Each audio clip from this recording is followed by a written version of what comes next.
নমস্কার শ্রোতা ভক্তরা, আগামী 31শে জানুয়ারি নিত্যানন্দ ত্রিদশী। শ্রোতা ভক্তরা, এই 2026 সালে নিত্যানন্দ ত্রিদশী পড়েছে শনিবার।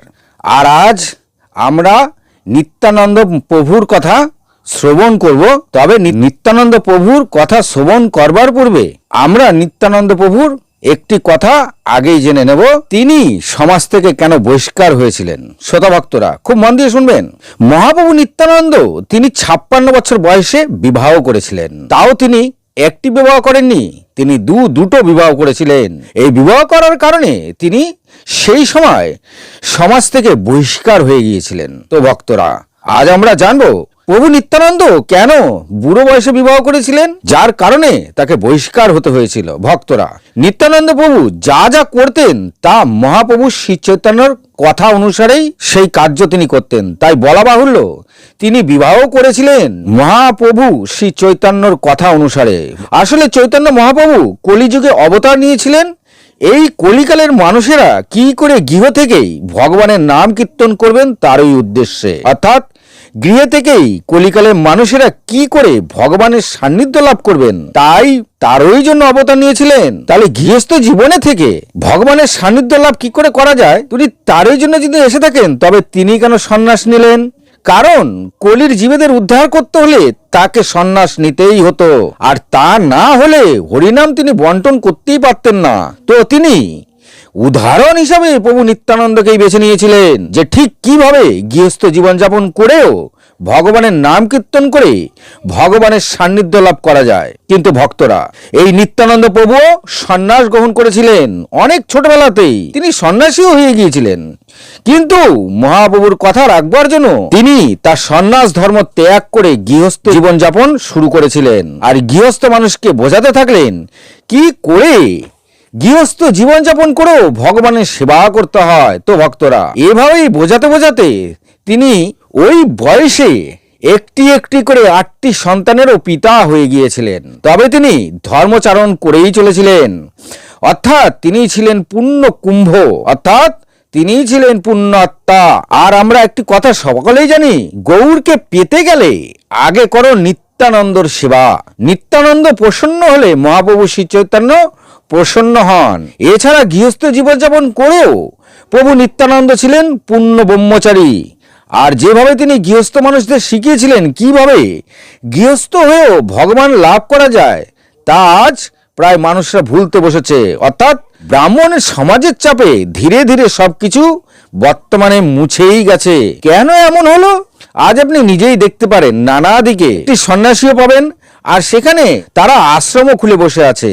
আর তারা প্রায় সবই টাকা পয়সা নিয়ে শিক্ষা দীক্ষা দিচ্ছেন। আর যেখানেই টাকা পয়সা সেখানেই ব্যবসা। তবে গৃহস্থ জীবনযাপন করে কি করে ভগবান লাভ হবে? কিন্তু ভক্তরা খুব মন দিয়ে শুনবেন, নিত্যানন্দ প্রভু বলেননি সন্ন্যাস নিয়ে আশ্রম খুলে মানুষকে শিক্ষা দীক্ষা দাও। তিনি আসলে বলেছেন আমরা সবাই গৃহস্থ জীবনযাপন করেই আর গৃহস্থ জীবনের মধ্যে থেকেই ভগবানের নাম করতে হবে। আর ভগবানের নাম করে তারই সান্নিধ্য পেতে হরিনাম করতে হবে, আর তাতেই পরম গতি লাভ হবে। কারণ কলিকালে সন্ন্যাস নেবার দরকার নাই। আসলে কলিকালে তো সন্ন্যাস ধর্ম নিষিদ্ধ। তবে এখনো আমরা জায়গায় জায়গায় দেখতে পাই অনেকেই সন্ন্যাস নিয়ে আশ্রম খুলে বসে আছেন, আর সেই আশ্রম থেকেই তারা শিক্ষা দীক্ষা দিচ্ছেন। আবার কেউ কেউ টাকা পয়সাও নিচ্ছেন। তবে কেন সন্ন্যাসী হচ্ছেন? আপনি দেখতে পাবেন এমন কিছু কিছু ব্যক্তি আছে সন্ন্যাস নিয়ে আশ্রম খুলে বসে আছেন। তবে কি তিনি বহাল তবিয়তে থাকার জন্যই সেই আশ্রম খুলে বসে আছেন? শ্রোতা ভক্তরা, নিত্যানন্দ প্রভুর কথা শুরু করবার পূর্বে কেন এই কথাটি বলে নিলাম, কারণ তাকেও সমাজ থেকে বহিষ্কার হতে হয়েছিল। তো ভক্তরা, আগামী 31শে জানুয়ারি শনিবার নিত্যানন্দ ত্রিদশী, যারা এই ব্রত পালন করবেন তারা রবিবার সকাল 10টার মধ্যে পালন করে নেবেন। তো শ্রোতা ভক্তরা, এখন আমরা নিত্যানন্দ প্রভুর সম্বন্ধে অল্প কিছু বিস্তর কথা জেনে নেব। তো ভক্তরা খুব মন দিয়ে শুনবেন। ভগবানের অনেক রূপ, অনন্ত অবতার রয়েছে। আর এই সব অবতারের ভৌতিক জগতে সময় সময় এসে নানা ভিন্ন ভিন্ন কারণে কার্যকলাপ করতে তাকে অবতরণ করতে হয় বা তিনি অবতরণ করে থাকেন। তিনি যে কার্যের জন্য যখন যখন এসেছেন সেই কার্য কি রকম রূপ হবে ঠিক সেইভাবেই তিনি সেই রকম অবতার হয়ে এসেছেন। যেমন পৃথিবী মাতাকে সমুদ্রের গর্ভ থেকে উদ্ধার করতে তিনি বড় অবতার ধারণ করেছিলেন, কারণ শূকর রূপ ছাড়া অন্য রূপে এলে তাকে উদ্ধার করা যেত না। আবার হিরণ্যকশিপু ব্রহ্মার বরে ভীষণ অত্যাচারী হয়ে উঠেছিলেন, আর তাকে বধ করতে আর ব্রহ্মার বরেরও সম্মান রাখতে তাকে নরসিংহ অবতার নিতে হয়েছিল। ঠিক তেমনি কলিযুগের জীবদের অত্যন্ত নিম্নমান ও পাপের উদ্ধারের জন্য তিনি তার বিচার করে উনি সেভাবে এই পাপী জীবদের উদ্ধার করবার জন্য আবারও অবতার নিলেন। তিনি রাধারানীর কান্তি নিয়ে এলেন আর সব জায়গায় তার নাম ছড়িয়ে দিয়ে তিনি সবাইকে পাপ থেকে উদ্ধার করতে সেমন ভাবেই অবতার নিয়েছিলেন। কিন্তু দাপরে যেভাবে উদ্ধার করেছিলেন ঠিক কিন্তু সেভাবে নয়। দাপরে তিনি বলেছিলেন যে, হে অর্জুন, তুমি আমার শরণে এসো। এইভাবেই তিনি সবাইকে শরণ নিতে বলেছিলেন আর তাদের উদ্ধারও করেছিলেন। কিন্তু কলিযুগে এটা হবে না, কারণ কলিযুগে এইভাবে কেউ শরণ নেবে না। তিনি জানতেন কলিযুগের জীবেরা শরণ নেন না, কিন্তু নাম অবশ্যই নেবে, আর তাই তার নামই করতে বললেন। যদি শরণ নিয়ে উদ্ধার হতো তবে তিনি দাপরের মতোই কৃষ্ণ অবতার নিয়ে আসতেন। বর্তমান সময়ে আপনি বাইরের মানুষ বাদ দিন, যদি ঘরের লোককে উপদেশ দেন তবে সেও নানা পাল্টা প্রশ্ন করতে থাকবে, তবে কি করে সে শরণ নেবে? যাই হোক, ভগবান বিচার করলেন যেমন করে এই কলিযুগের মানুষকে এই সব পাপ কার্য থেকে দূরে নিয়ে যাওয়া যায়, তেমন করেই এই কলিযুগের জীবকে জন্ম মৃত্যুর চক্র থেকে বার করে নেওয়া যায়, কেমন করে তাদের গোলকধামে নিয়ে যাওয়া যায়। এই জন্য ভগবান শুধু কৃষ্ণ নাম প্রেম ভজনা করতে, সবাইকে হরিনাম দিতে তিনি শ্রী চৈতন্য মহাপ্রভু রূপে অবতারও করেছিলেন, যিনি কখনো কারো দুর্গুণ দেখতেন না, সময় দেখতেন না। যদি কেউ হরিনামও নাও করেন তিনি তাকেও একইভাবে দেখে থাকতেন। তিনি অন্য কোনো বিচার না করেই শুধু হরিনাম করতে বলতেন, আর এই শুদ্ধ নাম ছড়িয়ে দিতে, তার প্রেম ভক্তিতে জগৎকে ভরিয়ে দিতে তার সঙ্গে অনেক অনেক দেবতারাও এই ধরাধামে উপস্থিত হয়েছিলেন, যার মধ্যে প্রমুখ হলো বলরাম। তিনি শ্রী চৈতন্য মহাপ্রভুর বড় ভাই রূপে এলেন, নাম তার নিত্যানন্দ প্রভু। মহান ব্যক্তির মধ্যে যত যত দেবতা অবতার নিয়েছেন তার মধ্যে নিত্যানন্দ প্রভুকেই সর্বশ্রেষ্ঠ বলা হয়। যেমন মাথার উপরে মুকুটে যদি মণি থাকে তবে তাকে শিরোমণি বলা হয়, ঠিক তেমনি সমস্ত অবতারের শিরোমণি হলো গৌর নিতাই। গৌরাঙ্গ প্রভু বা চৈতন্য প্রভুর ঐশ্বর্য লুকিয়ে আছে যে রূপে তার সান্নিধ্য পেতে কাছে যেতে প্রথম মাধ্যম হলো নিত্যানন্দ প্রভু। শ্রী চৈতন্য প্রভুর কৃপা অপার, তার সঙ্গ পেতে আমাদের সকলকে নিত্যানন্দ প্রভুর কৃপা আগে দরকার। তাই আজ জানবো এই নিত্যানন্দ প্রভু আসলে কে, কেন তার কৃপা আমাদের সকলের দরকার। কৃষ্ণদাস কবি দাস গোস্বামী তিনি চৈতন্য চরিতামৃততে বোঝান এই নিত্যানন্দ প্রভু আসলে কে ছিলেন। তিনি বলেছেন, আমি সেই নিত্যানন্দ প্রভুকে নমন করি যিনি কৃষ্ণর থেকে অভিন্ন নন। স্বয়ং শ্রীকৃষ্ণ শ্রী চৈতন্য মহাপ্রভু রূপে আসেন আর বলরাম নিত্যানন্দ প্রভু রূপে ধরাধামে অবতরণ করেন। এমনিতে তো এদের দুজনের মধ্যে সেমন কোনো পার্থক্য নেই, শুধু এক জায়গায় সামান্য একটু পার্থক্য রয়েছে, সেটা শ্রী চৈতন্য প্রভুর ভাব, ভগবানের ভাব রাখেন, আর নিত্যানন্দ প্রভু সেবকের ভাব রাখেন। আর এইখানেই ভগবান আর ভক্তদের বোঝান কিভাবে ভগবানের সেবা করতে হবে। আধ্যাত্মিক জগতে ভগবানের প্রথম বিকশিত রূপ হলো বলরাম। বলরাম থেকেই চতুর্ভু সংকর্ষণ, বাসুদেব, প্রদ্যুম্ন, অনিরুদ্ধ বিস্তার হয়েছেন। তেমনি সংকর্ষণ থেকেই আবার মহাসংকর্ষণ, আবার এখান থেকেই দ্বিতীয় চতুর্ভু সংকর্ষণ, বাসুদেব, প্রদ্যুম্ন, অনিরুদ্ধ এসেছেন। আর এই সংকর্ষণ হলো ভগবানের সমস্ত সৃষ্টির 4 ভাগে 3 ভাগ হয়েছে, আর এই সৃষ্টির নির্মাণে ভগবানকে সাহায্য করে থাকে। অর্থাৎ এই আধ্যাত্মিক জগতে শুধু একটি বৈকুণ্ঠ ধাম নেই, সেখানে অনন্ত কোটি বৈকুণ্ঠ ধাম রয়েছে। ওই সমস্ত বলরাম বিস্তৃত রূপ, মানে সবই হলো সেবার রূপ, আর তারই বিস্তৃত রূপ থেকেই ভৌতিক জগৎ সৃষ্টির জন্য তিনি বিষ্ণুর বিস্তৃত রূপ হলেন, যা সৃষ্টির বিস্তার করে থাকেন। প্রথম মহাবিষ্ণু, যার রোম রোম থেকে অনন্ত কোটি ব্রহ্মাণ্ড সৃষ্টি হয়ে চলেছে। এবার ভাবুন ভক্তরা, তার রূপ কেমন হবে, যার রোম রোম থেকে অনন্ত কোটি ব্রহ্মাণ্ড সৃষ্টি হয়ে চলেছে। আজও চলছে। আমরা এখনো আমাদের ব্রহ্মাণ্ডকে প্রায় কিছুই জানিনি।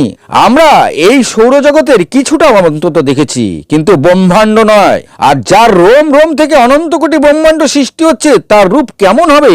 এরপর গর্ভদক্ষাই বিষ্ণু, যিনি প্রত্যেকটি ব্রহ্মাণ্ডে প্রবেশ করেন আর তারই নাভিকমল থেকে ব্রহ্মার সৃষ্টি করে থাকেন, আর তার সমস্ত জ্ঞান তাকে প্রদান করেন কিভাবে এই সৃষ্টি রচনা করতে হবে আর সৃষ্টি পূর্ণতা পাবে। তখন যে 84 লক্ষ জনই ব্রহ্মা সৃষ্টি করেছেন, তার মধ্যে পরমাত্মা রূপে ক্ষীরোদাক্ষায়ী বিষ্ণু এসে প্রবেশ করেন। অর্থাৎ এই তিন বিষ্ণু স্রোত আর বিস্তৃত রূপই হলো স্বয়ং বলরাম। আর যে বলরাম তিনি নিত্যানন্দ। মানে বলরামের বিস্তৃত রূপ থেকে ভৌতিক জগতের সৃষ্টির জন্য তিনি বিষ্ণুর সৃষ্টি ও নির্মাণের বিস্তারের সেবা রূপ হলো এই বলরাম। এই সমস্ত কিছুই হলো বলরাম, আর এই বলরামই হলো নিত্যানন্দ প্রভু। তাহলে আমরা নিত্যানন্দ প্রভুর পরিচয় পেলাম। এই নিত্যানন্দ প্রভু বঙ্গভূমিতে 1474 সালে একচক্র গ্রামে জেলা বীরভূমে জন্ম নিয়েছিলেন। ভক্তরা খুব মন দিয়ে শুনবেন। মায়ের নাম ছিল পদ্মাবতী আর পিতার নাম ছিল আড়াই পণ্ডিত, আর তার মাতা পিতা স্বয়ং গোলকধাম থেকে এসেছিলেন। এই নিত্যানন্দ প্রভু তার লীলা ছোট্টবেলায় তার বন্ধুদের সঙ্গও করেছিলেন, আর তাতে তিনি মাঝে মাঝে মগ্ন হয়েও যেতেন। এতে তার সখারা আশ্চর্য হয়ে পড়তেন, আর তারা কথা ও জ্ঞান এত ছিল যে ছোট্টবেলায় তিনি নানা সূক্ষ্মাতি সূক্ষ্ম ভগবানের কথাও বলতেন, যে অনেক সময় গ্রামের লোকেরা তাকে জিজ্ঞাসাও করতেন যে তোমার এত জ্ঞান হলো কি করে? তখন তিনি বলতেন এটাই আমার লীলা। এইভাবেই তিনি বড় হলেন। একদিন বাড়ি ছেড়ে নানা তীর্থ ভ্রমণে চলে গেলেন। সমস্ত তীর্থ সেরে তিনি ঘরে না ফিরে বৃন্দাবনের সিঙ্গারবন নামের স্থানে নিবাস শুরু করলেন। তারপরে তিনি যখন সূচনা পেলেন শ্রী চৈতন্য মহাপ্রভু নাম সংকীর্তন আরম্ভ করে দিয়েছেন, তো সঙ্গে সঙ্গে তিনি মহাপ্রভুর কাছে এসে তার আজ্ঞা নিয়ে কৃষ্ণ নামের প্রচার শুরু করে দিলেন। তাই নিত্যানন্দ প্রভুর সেবার ভাব থেকে তারই কৃপা আগে না পেলে কেউ শ্রী চৈতন্য মহাপ্রভুর সঙ্গে মিলিত হতে পারেন না। খুব মন দিয়ে শুনবেন। এই শ্রী চৈতন্য মহাপ্রভু যা কিছু জ্ঞান আছে সবই নিত্যানন্দ প্রভুর কৃপায় আমরা পেয়েছি।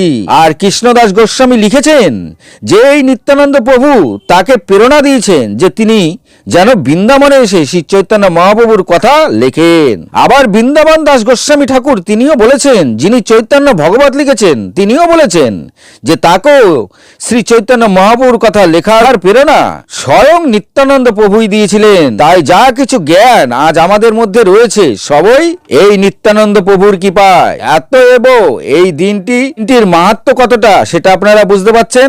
আগামী 31শে জানুয়ারি শনিবার নিত্যানন্দ ত্রিদশী, বাংলার 17ই মাঘ। যারা পালন করবেন তারা ঠিক একাদশীর মতনই এই নিত্যানন্দ ত্রিদশী পালন করবেন। এর পালনের সময় দেওয়া আছে পরদিন সকাল 10টার মধ্যে। তো ভক্তরা, আরেকদিকে এই নিত্যানন্দ প্রভুকে আদি গুরুও বলা যায়। তিনি গুরুরূপে শেখান যে তার শিষ্যদের যে কি করে ভগবানের সেবা করতে হবে, অর্থাৎ এই কলিযুগের থেকে উদ্ধার পেতে শ্রী নিত্যানন্দ প্রভুর কৃপা সবার আগে পেতে হবে, কারণ তার কৃপা হলেই স্বয়ং গৌরাঙ্গ মহাপ্রভু কৃপা করে থাকেন। আর নিত্যানন্দ প্রভুর 5টি রূপ ছিল, আর তাকে তিনি 10টি ভাগ করে তিনি ভগবানের সেবা করে থাকেন। শান্তরসে ভগবানের ভজন কীর্তন, ভোজন বসন সবাই নিত্যানন্দ প্রভু। আর 10 রসে নিত্যানন্দ প্রভু গোপী গোয়াল হয়ে ভগবানের সঙ্গে লীলা করে থাকেন। আর শঙ্করসে তিনি ভগবানের সখা রূপে সেবা করে থাকেন। তেমনই বড় ভাই রূপে তিনি ভগবানের বাৎসল্য রূপে সেবা করেন। মধুর রসে তিনি রাধারানীর বোন অনঙ্গ জড়ির রূপে ভগবানের সেবা করেন। অর্থাৎ ভগবানের সঙ্গে প্রেম মানেই সেবা, কিন্তু শুধু প্রেম আছে সেবা নাই মানে সেটা নামের সেবা। আর এভাবেই নিত্যানন্দ প্রভুর সেবা ভাব লিখিয়ে গিয়েছে। ভক্তরা, আজ এ পর্যন্তই। নিত্যানন্দ ত্রিদশীর আগামী 31শে জানুয়ারি, সেই কারণে নিত্যানন্দ প্রভুর কথা আমাদের সকলের জানা দরকার।